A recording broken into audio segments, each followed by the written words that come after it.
தற்போதைய கோலிவுட் நிலவரம் ரொம்ப கலவையா இருக்கு. ஒரு பக்கம் மணிரத்னத்தோடைய படம் முடிஞ்சிருச்சு, ரிலீஸ்க்கு ரெடி ஆகுது. கௌதம் மேனன் விக்ரமோட இணையறாரு. இந்த விஷயத்தெல்லாம் நினைச்சு சந்தோஷப்படுறதா, இல்ல நம்ம ஆர்யாவும் விஷாலும் ஒன்னா சேர்ந்து நடிக்க போறாங்க அப்படிங்கிற சந்தோஷத்துல இருந்த நம்ம இப்ப ரெண்டு பேரும் பிரியறாங்க அப்படிங்கிற விஷயத்த நினைச்சு சோகப்படுறதா, என்ன நடந்துச்சு அப்படிங்கறத டீடைலா பாப்போம். மணிரத்னம் கோலிவுட்ல மட்டும் இல்ல, இந்தியன் சினிமாவிலேயே மணிரத்னத்தோட இயக்கத்துல ஒரு படமாச்சும் நடிக்க மாட்டோமா அப்படின்னு பல நடிகர்களும் இப்ப வரைக்கும் வெயிட் பண்ணிட்டு இருந்தாங்க. ஆனா கடல் அப்படிங்கிற ஒரு படம் வந்து அவருடைய பட உலகத்துல இருந்த புகழையே கவுத்துருச்சுன்னு சொல்லணும். அந்த அளவுக்கு அந்த படம் ஃபிளாப் ஆச்சு. ஆனா அந்த ஃபிளாப் நிலை நிறுத்தினாருல்ல ஓகே கண்மணி படம் மூலமா பயங்கரமான பாக்ஸ் ஆபீஸ் ஹிட் கொடுத்த அந்த திரைப்படத்தை தொடர்ந்து ஒரு கான்பிடன்ட் வந்து பழைய பாம்பே பழைய ரோஜா மாதிரி ஒரு திரைப்படத்தை கொடுக்க ரெடி ஆயிட்டாரு. கார்த்தியை வச்சு காற்று வெளியீடை அப்படிங்கிற திரைப்படத்தை இயக்கிட்டு இருந்தாரு. ஜூன் மாசம் ஆரம்பிச்ச இந்த படத்தோட ஷூட்டிங் எல்லாம் இப்ப முடிஞ்சிருச்சு. 6 மாசத்துல படத்தோட ஷூட்டிங் முடிச்சிட்டாரு. செம ட்ரீட் தான் அப்படின்னு எல்லாரும் பயங்கர குஷியா இருக்காங்க.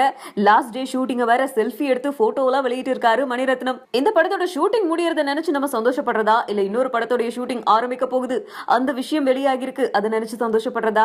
எஸ், கௌதம் மேனனோட அச்சம் என்பது மடமேடா திரைப்படம் வந்து திரும்பவும் அவர் பேரை காப்பாத்திருச்சு. படம் வெளிவரதுக்குள்ள சம்பள பாக்கி அது இதுன்னு சில பிரச்சனைகள் வந்தாலும் படத்தை ஒரு வழியா ரிலீஸ் பண்ணிட்டாரு. டிபிக்கல் கௌதம் மேனனோட படம் அப்படிங்கிற பேரையும் அந்த படம் வாங்கிருச்சு. அதை தொடர்ந்து ஏற்கனவே பாதி எடுத்து மீதி வச்ச என்னை நோக்கி பாயும் தோட்டா இதனோட பட வேலைகள்லாம் வந்து ஆரம்பிச்சு அது ஒரு பக்கம் போயிட்டு இருக்கும் போது விக்ரம்காக ஒரு கதையை ரெடி பண்ணி விக்ரம் கிட்ட அது சொல்லியும் இருக்காரு. சோ ரெண்டு பேரும் சேர்ந்து இந்த படத்தோட ஷூட்டிங்க ஸ்டார்ட் பண்ண போறாங்க. அதுவும் குன்னூர்ல ஜனவரி 2ஆம் தேதி இந்த படப்பிடிப்பு ஆரம்பிக்குது. என்ன படம் வந்தா என்ன, எந்த படம் முடிஞ்சா என்ன, நம்ம விஷாலும் ஆர்யாவும் ஒன்னு சேர்ந்து நடிக்கிறத நிறுத்திட்டாங்களாமே அப்படின்னு கோலிவுட்டே சோகத்துல இருக்கு.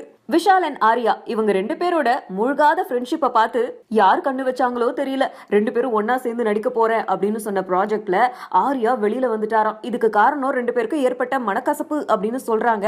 அதே சமயம் ஆர்யா அமீரோட இயக்கத்துல கடமன் திரைப்படத்துல நடிச்சிட்டு இருக்காரு. இந்த நேரத்துல ஒரு படத்துல வில்லனா நடிக்கிறது சரி வராது, அதனாலதான் வில்லன் போஸ்டிங்ல இருந்து வெளியில வந்துட்டேன் அப்படின்னு ஆர்யா சொன்னதாக தகவல் வந்துச்சு. இவங்க ரெண்டு பேருக்கும் மனக்கசப்பு உண்மையிலேயே ஏற்பட்டுச்சா இல்லையா அப்படிங்கறத பத்தி நமக்கு தெரியல.